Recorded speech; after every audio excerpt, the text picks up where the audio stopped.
Hello students, welcome to my YouTube channel. आज हम लोग त्रिभुज के बारे में, ट्रायंगल के बारे में जानते हैं। चलिए जानते हैं त्रिभुज कितने प्रकार के होते हैं, त्रिभुज क्या है, इसके बारे में जानते हैं। देखिए, त्रिभुज को हम लोग बोलते हैं ट्रायंगल। और त्रिभुज तीन रेखाखंडों से बंद आकृति को हम लोग त्रिभुज कहते हैं। जैसे मान लेते हैं ए, बी और सी। ये ए बी एक रेखाखंड हुआ, बी सी एक रेखाखंड और ए सी एक रेखाखंड हुआ।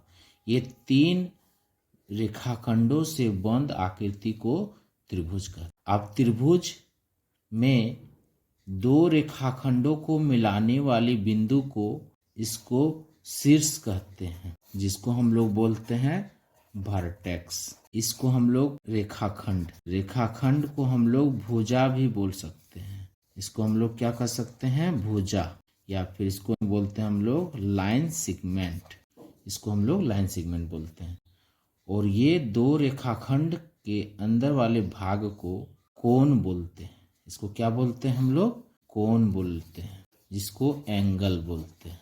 ठीक है। अब इसमें हम लोग आपसे ये भी पूछा जाएगा कि कोण, एक त्रिभुज में कितने कोण होते हैं। तो एक त्रिभुज में कोण कितने हुए, तीन हुए। 1 2 3, तीन हो गया। उसी तरह से आपसे पूछा जाएगा कि एक त्रिभुज में कितने शीर्ष होते हैं। शीर्ष मीन्स वर्टेक्स आपसे पूछा जाएगा। तो वर्टेक्स कितना हुआ, एक ए हुआ, एक बी हुआ, एक सी हुआ। तो कितने वर्टेक्स हो गया, तीन हो गया। इसी तरह से एक त्रिभुज में रेखाखंड पूछा जाएगा।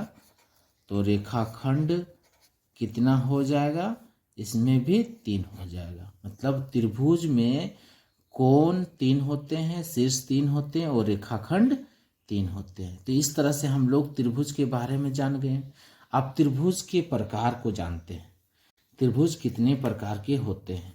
त्रिभुज में कुछ ये भी एक कॉन्सेप्ट है, इसको भी जान लेते हैं कि त्रिभुज के तीनों कोणों का योग कितना होता है।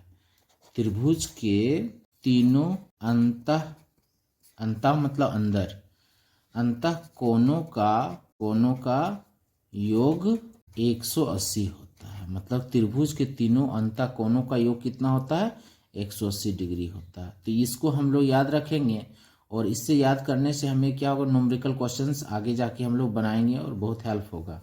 ठीक है। अब जानते हैं त्रिभुज के प्रकार। त्रिभुज कितने प्रकार के होते हैं। त्रिभुज के प्रकार, टाइप ऑफ ट्रायंगल। ठीक है। तो त्रिभुज के प्रकार हम लोग ये जानने की कोशिश करते हैं। एक होता है भुजा के अनुसार से, मतलब साइड के अनुसार से हम लोग त्रिभुज होते हैं। और एक होते हैं कोण के अनुसार से। कोण मीन्स एंगल के अनुसार से आपको त्रिभुज। तो भुजा के अनुसार से तीन होते हैं। भुजा के अनुसार से भी त्रिभुज तीन होते हैं और कोण के अनुसार से भी तीन होते हैं। तो पहले भुजा के अनुसार से हम लोग जान लेते हैं। भुजा के अनुसार से होता है, सबसे पहला मान ले समबाहु त्रिभुज। समबाहु त्रिभुज जिसको बोलते हैं हम लोग इक्विलैटरल ट्रायंगल। Equilateral triangle. ठीक है। दूसरा होता है समद्विबाहु त्रिभुज, जिसको बोलते हैं आइसोसेल्स ट्रायंगल। और तीसरा होता है विषमबाहु त्रिभुज, जिसको हम लोग बोलते हैं अस्क्लेन ट्रायंगल। तो ये हो गया भुजा के अनुसार से क्या क्या हो गया, तीन हो गया। एक समबाहु त्रिभुज इक्विलैटरल ट्रायंगल, दूसरा समद्विबाहु त्रिभुज आइसोसेल्स ट्रायंगल, और तीसरा होता है विषमबाहु त्रिभुज अस्क्लेन ट्रायंगल। अब आते हैं कोण के हिसाब से। कोण पहला हो गया न्यून कोण त्रिभुज। न्यून कोण त्रिभुज इसको बोलते हैं acute angle triangle. Acute angle triangle. दूसरा है समकोण त्रिभुज। समकोण त्रिभुज। ठीक है। समकोण त्रिभुज जिसको हम लोग बोलते हैं right angle triangle. Right angle triangle. ठीक है। तीसरा है अधिक कोण त्रिभुज। अधिक कोण त्रिभुज। अधिक कोण त्रिभुज को हम लोग बोलते हैं ऑब्टूज एंगल ट्रायंगल। ठीक है। तो कोण के हिसाब से क्या हो गया, न्यून कोण त्रिभुज, एक्यूट एंगल ट्रायंगल, समकोण त्रिभुज, राइट एंगल ट्रायंगल, अधिक कोण, ऑब्टूज एंगल ट्रायंगल।